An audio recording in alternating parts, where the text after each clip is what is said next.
अहम् अश्वपूर्वां रथमध्यां हस्तिनादप्रमोदिनीं श्रियं देवीमुपह्वये श्रीर्मां देवी जुष्टां कामशोष्मितामिरण्यप्राकारामाद्रां ज्वलन्तीं तृप्तां तर्पयन्तीं पद्मे स्थितां पद्मवर्णां तामिहोपह्वये श्रियं चन्द्रां प्रभासां यशसां ज्वलन्तीं श्रियं लोके देवजुष्टामुदारां तां पद्मनीमीं शरणं प्रपद्ये अलक्ष्मीर्मे नश्यतां त्वां ऋणे आदित्यवर्णे तपसोऽधिजातो वनस्पतिस्तव वृक्षोतविलुवः तस्य फलानि तपसानुदन्तु या आन्त्रायास्य बाह्या लक्ष्मीम् उपैतु मां देवशका कीर्तिश्यामणिना सह प्रादुर्भूतोऽस्मि रमे क्षुप्तिपासामलां ज्येष्ठां लक्ष्मीं नाशयाम्यहम् अभूतिं समृद्धिं च सर्वानुर्दमेग्रहात् ॐ श्रीश्यते लक्ष्मीश्च पत्न्या बहोरात्रे पार्श्वे नक्षत्राणि रूपमश्विनौ व्याप्तं माश्रन्निखाणा मुम्मैखाणा सर्वलोकं मैखाणा ॐ श्रीशुक्तकृतमातृकायै नमः श्रृंगारं पूजयामि श्रृंगारं अर्पयामि।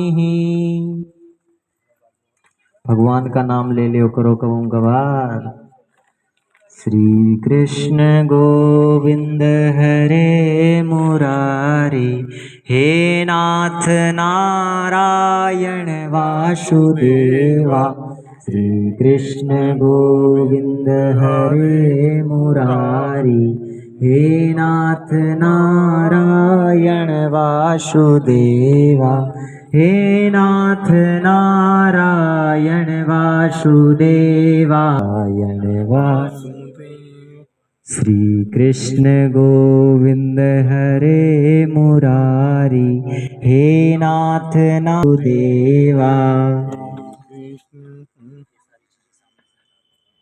के बोलने मात्र से, स्पर्श मात्र से और देखने मात्र से उनके अंदर जो भक्ति की वेव्स होती हैं वो अटैक करती हैं, प्रभावित करती हैं और उन्हें भक्ति के मार्ग पर अग्रसित करती हैं। इसलिए आना कंपलसरी है जो हमारे आध्यात्मिक जगत में उनका पदार्पण हो और वो जो है भक्ति के मार्ग में आ सके। धन्यवाद गुरुजी, आपने जो जानकारी दी उससे दर्शकों को जो ज्ञान मिलेगा, उससे जो दिशा मिलेगी, उसके लिए आपका बहुत धन्यवाद। एवं निजम रूप मोक्ष का सोपान है, लेकिन ज्ञान से भी बड़ा होता विज्ञान और विज्ञान से भी बड़ा होता अज्ञान। अज्ञान के बाद में जो है तब भक्त बनता है। भक्त साधारण चीज नहीं है, ये भक्त बनाने के लिए सबसे बड़ा यानी ये समझ लीजिए एक साधन है, एक व्रत है जिसको से यानी भक्तिमय हो जाता है। धन्यवाद। नमस्कार अंकल जी। अंकल जी, हम भगवत कथा चल रही है और इसमें आप आए हैं, तो आपके द्वारा भगवत कथा सुनी भी गई, तो इसमें आपको क्या ज्ञान मिला, क्या युवाओं को आप ज्ञान बताना चाहेंगे? ये ऐसा है कि भगवत कथा से एक तो सर्व ज्ञान प्राप्त होता है, बच्चों को संस्कार, अच्छे संस्कार मिलते हैं और भगवान के प्रति उनकी आस्था होती है और एक हिंदुत्व की भावना हमारे बच्चों में आती है, जिससे कि हमारे बालक आगे संस्कारी बने और जो आपके धर्म के संबंधित बातें हैं, अपने माता का, अपने बुजुर्ग का सम्मान करें और यही पितरों के लिए भी श्रीमद् भागवत और पितरों के लिए भी ये जो भागवत के लिए अच्छा होता है कि पितरों का उद्धार के लिए उद्धार को उनके द्वारा अर्पण करें। तो आपको भगवत कथा सुनने से कैसा महसूस हुआ? बहुत अच्छा महसूस हुआ, पूरा आवास विकास हमारा भक्तिमय हो गया। राधे राधे राधे राधे हो गया, चारों तरफ आजाद हो रही है। राधे राधे हो गया, सब पूरे आवास विकास में। आज चौथा दिन हमारा मन बहुत है और अब 3 दिन बचे हैं, पर मन ऐसा भी नहीं ये दिन बढ़ते जाएं, ये कम ना हो। ये 7 दिन कैसे पूरे हो जाएंगे? हम चाहते हैं ये दिन और बढ़ जाएं। जैसा कि आप देख रहे हैं कि चारों तरफ भक्ति में जीवन हो गया है और जो लीला है वो भक्ति है, यही आप कहना चाहेंगे ना? जी जी जी। खुश रहता है तो और हमारा जीवन आंटी, पहले आप अपना नाम बता दीजिए। आंटी, सावित्री आप कहाँ से? आंटी जी काशीपुर में कहाँ से? आवास विकास पुराना आवास से। तो आंटी जी, आपने जो भगवत कथा सुन रहे हैं, आप 3 दिन तीसरे दिन सुबह से, तो इसमें आपको कैसा लगा? आपको बहुत अच्छा लगा। तो इसके सुनने मात्र से आपके अंदर जो प्रेरणा कैसी जागृत हो रही है? बहुत प्रेरणा जाती है और बहुत अच्छा लगता है और भगवान हमारी बस रक्षा करे। बस मन क्या करता है कि राधे राधे बोलना? हाँ, राधे राधे। मन हमेशा बोलता राधे राधे करना या खाली भक्ति में ही आके करता है? सांस में राधे राधे और कुछ नहीं है, सांस सांस में राधे राधे, अच्छा अच्छा। तो जैसा कि हमारी भाई बता रही हैं कि मन करता है। सांस सांस में राधे राधे जीवन में और कुछ नहीं, चलते फिरते राधे राधे राधे जी, जी, राधे राधे राधे। तो जैसा कि आपने देखा कि सही भक्त हमारे बता रहे हैं कि जो जीवन उनका मतलब ऐसा हो गया कि राधे राधे बोले और सब कुछ राधे राधे के प्रति समर्पित है उनका। तो जैसे कि हम देख रहे हैं कि गुरुजी हैं और यहाँ जो इस कार्यक्रम के आयोजक हैं तो वो हमारे स्वामी जी हैं जो कि इस कार्यक्रम का जो बेड़ा उठाया है और हम इनसे जानेंगे कि इनके मन में कैसे भावना आई कि हम भगवत कथा कराई जाए। तो मैं कि 200 भागवत कथा करने के लिए 1 साल से प्रयास किया जा रहा था। मेरी पत्नी का और पत्नी का जो मेरा सहयोग है इसमें भागवत में, और कुछ सहयोग मेरा गुरु जी है, और इससे भावना पैदा हुई तो हमने भागवत कथा का बीड़ा उठाया और सारे समाज को इसमें भी आप मन में हमेशा था कि कथा कराए कराई जाए। पर समय का अभाव या कहूँगा कि जो थी वो अब जाकर भगवान का आशीर्वाद प्राप्त है। अब राधे का आशीर्वाद अब प्राप्त हुआ। 1 साल से प्रयास करते रहे मगर समय का भी थोड़ा सा वो था, तो इस चक्कर में अब राधे जी की कृपा हुई है। जब प्रभु इच्छा होती है तभी होती है ये सब काम। जैसा कि आप बता रहे हैं कि प्रभु इच्छा के बगैर कोई भी काम अधूरा है। जब तक उनकी कृपा नहीं होगी, जब तक उनकी इच्छा नहीं होगी तब तक कोई कार्य होगा नहीं। ऐसे ही आप कहना चाहेंगे ना? जी जी जी। तो धन्यवाद आपका। और मैं आपसे कहूँगा कि आपकी जो भी मनोकामनाएं हों वो श्री कृष्ण भगवान पूर्ण करें। और इस कार्यक्रम के साथ मैं दिखाऊंगा जो श्रीमद् भागवत है ये सिर्फ इनके माध्यम से नहीं है और हमारे माध्यम से नहीं, इस पूरे आवास विकास के माध्यम से। अच्छा, जैसा कि आपने बताया कि ये पूरे आवास के माध्यम से भगवत कथा का आयोजन किया जा रहा है, पर इसका बीड़ा जो है वो आप लोगों ने उठाया है। ठीक, धन्यवाद। भक्ति में कैसा महसूस होता है सर? भक्ति जो है लास्ट की उपाधि है, यानी भक्त जो बनते हैं अर्थार्थी, आर्थ जिज्ञासु, ज्ञानी, ज्ञानी के बाद विज्ञानी, विज्ञानी के बाद में यानी अज्ञानी, तब भक्त बनते हैं। यानी भक्ति 2 प्रकार की मानी गई है। रामायण में शिवरी के लिए प्रभु श्री राम ने 9 प्रकार की नवदा भक्ति का योग किया है, लेकिन जो श्रीमद् भागवत कथा चल रही है इस माध्यम से मैं आपको ये बता रहा हूँ, भक्ति 2 प्रकार की मानी गई है। एक ज्ञान मार्गी भक्ति, एक प्रेम मार्गी भक्ति। ज्ञान मार्गी भक्ति जो होती है वो ज्ञान चरम सीमा पे होता है, प्रेम 0 पॉइंट पर होता है, और प्रेम मार्गी भक्ति में प्रेम प्रधान होता है, ज्ञान शून्य होता है। ज्ञान मार्गी के अधिष्ठाता जो थे उन्हों थे, और प्रेम मार्गी भक्ति की अधिष्ठाता कौन थी? राधा रानी सरकार थी। तो उन्हों का सारा ज्ञान योग बल प्रेम मार्गी भक्ति के सामने नतमस्तक हो गया और उन्हें भी प्रेम में सराबोर कर दिया राधा रानी ने। तो भक्ति जो है वो भक्त के यानी मैंने बताया यानी अर्थार्थी। कुछ लोग आते हैं अर्थ की इच्छा से कि मेरा ये बन जाए, वो बन जाए, ये हो वो है। अर्थार्थी अर्थ को दुखी परेशान होकर आते हैं। अर्थार्थी जिज्ञासा लेके आते हैं, आखिर इसमें है क्या है। जिज्ञासु ही कभी ज्ञानी बनते हैं। जब ज्ञान उन्हें प्राप्त होता है तभी वो सोचते हैं कि आखिर इस चीज पे करने से हमें कैसे कदम पड़ते हैं, कैसे क्या करना पड़ता है। जानकारी प्राप्त होती है। आध्यात्मिक ज्ञान और सांसारिक ज्ञान है नी।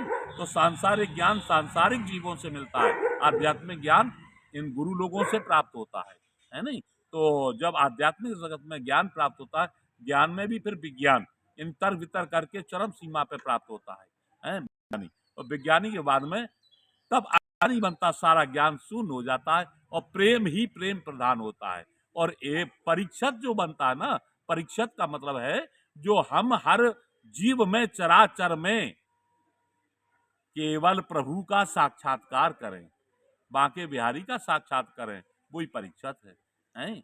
तो इस सूरत से यानी हर सर्वभूतेषु माम पश्यंत, सब भूत प्राणियों में भगवान ने कहा मेरे लिए देख, वही भक्त बनता है। तो भक्त तो शास्त्र लास्ट की उपाधि है भगत है। इसलिए भक्ति का मार्ग जो है जरा कठिन भी है, जब तक ना चले तब कठिन है, और जब कदम आगे बढ़ जाता तो प्रभु बांह पकड़ के अपने सीने से लगा लेता है और वो भक्ति में हो जाता है। और जब भक्ति में हो जाता है तो उसे जो है अवस्था कौन सी होती है, तुरीय अवस्था होती है। जागृति से तुरीय में आता है, जब तुरीय में आता है तो ब्रह्मलीन हो जाता, खाते पीते सोते जगते हर समय उसे एक ही चीज दिखाई देती है कि सर्वर्थ और हर जगह परमात्मा है, प्रभु है, बाके बिहारी है, वह उसी में लीन हो जाता है। वही भक्ति की उपाधि। अच्छा, तो लोगों में मतलब कहना कहना चाहिए, एक सोच है कि जो धार्मिक कार्य है वो एक जो वृद्धावस्था होती है उसमें करा जाए, क्या ऐसा मानना आवश्यक है जी नहीं। कल आपने देखा कि ध्रुव 5 साल के थे, उन्हें 5 साल के अंदर ही यानी भक्ति प्राप्त हो गई, ज्ञान प्राप्त हो गया है प्रभु कृपा से। लेकिन मैंने आपको बताया कि शरीर की अवस्थाएं जो होती हैं वो 3 होती हैं, बचपन, जवानी, बुढ़ापा। बचपन, जवानी, बुढ़ापा। परमात्मा ने ये पंचभौतिक शरीर दे करके, यानी ये शरीर दे करके हमें भेजा है इस संसार में, मृतलोक में उतारा है? तो इस शरीर पर यानी बचपन में भी 3 अवस्थाएं होती हैं। कौन सी? सब बचपन और किशोर अवस्था, है नहीं? तो बचपन, जवानी, बुढ़ापा। बचपन आता, जवानी आती है, जवानी आती है, बुढ़ापा आता है? तो लेकिन बुढ़ापा एक चीज जाती है तो दूसरी आती है, लेकिन बुढ़ापा जो जाता नहीं है, वो साथ लेकर के जाता है। तो हमें केवल साधन वो करना चाहिए जिससे हमारा जो है यानी दिव्य लोक प्राप्त हो, है नहीं? तो इसके लिए हमें साधन धाम मोक्ष के द्वारा, मुक्ति के साधन का धाम हमारे लिए यानी किसी भी अवस्था में प्राप्त हो जाता है। तो इस शरीर के अंदर जो है यानी कुलकुंडली जोगनी जिसे बोलते हैं, नाड़ियों की ग्रंथि बोलते हैं, उसके आधार पर जो शरीर के अंदर यानी आत्मरूप सत्ता समान है, विद्यमान है, हैं? जो तो उस जोगनी के आधार पर ये जीव की यानी 4 गति मानी गई हैं।